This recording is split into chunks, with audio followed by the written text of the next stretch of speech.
வெள்ளிக்கிழமை இந்த வீடியோவில் முக்கியமான மார்க்கெட் அப்டேட் பார்க்கலாம். நேற்று அக்டோபர் 23 வியாழக்கிழமை முடிவடைந்த மார்க்கெட் அப்டேட்டை முதல்ல பார்த்துடலாம். சென்செக்ஸ் 130 புள்ளி அதிகரித்து 84,556 க்ளோஸ் ஆகிருக்கு. நிஃப்டி 50 22 புள்ளி அதிகரித்து 25,891 க்ளோஸ் ஆகிருக்கு.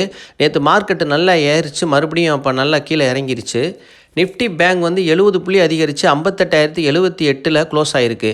சிங்கப்பூரில் ட்ரேட் ஆகிற நம்மளோட கிஃப்ட் நிஃப்டி 65 புள்ளி அதிகரித்து 25,025 வர்த்தகம் ஆகிட்டுருக்கு. கிஃப்ட் நிஃப்டி ஃபியூச்சர் இன்றைக்கி மார்க்கெட் பாசிட்டிவாக இருக்கிறதுக்கு வாய்ப்பு இருக்குது.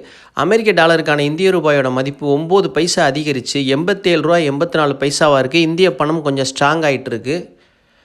அப்புறம் வெளிநாட்டு முதலீட்டாளர்கள் 1165 கோடிக்கு விற்றுருக்குறாங்க, பெரிய அளவில் விற்றுருக்குறாங்க. அதனால தான் மார்க்கெட் இறங்கியிருக்கு. தொடர்ந்து வாங்கிட்டு இருந்தாங்க, நேற்று விற்றுருக்குறாங்க.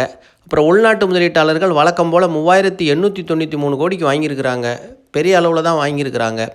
அப்புறம் 24 கேரட்டு பியூர் கோல்டு 10 கிராமு 1,24,430 ரூபாயா இருக்குது. நேற்று 2% ஏறிடுச்சு, நல்லா இறங்கிட்டு நேற்று 2% ஏறியிருக்கு. அப்புறம் சில்வர் 1 கிலோ பியூர் சில்வர் 1,48,940 2.36% ஏறி இருக்குது, நல்லா இறங்கி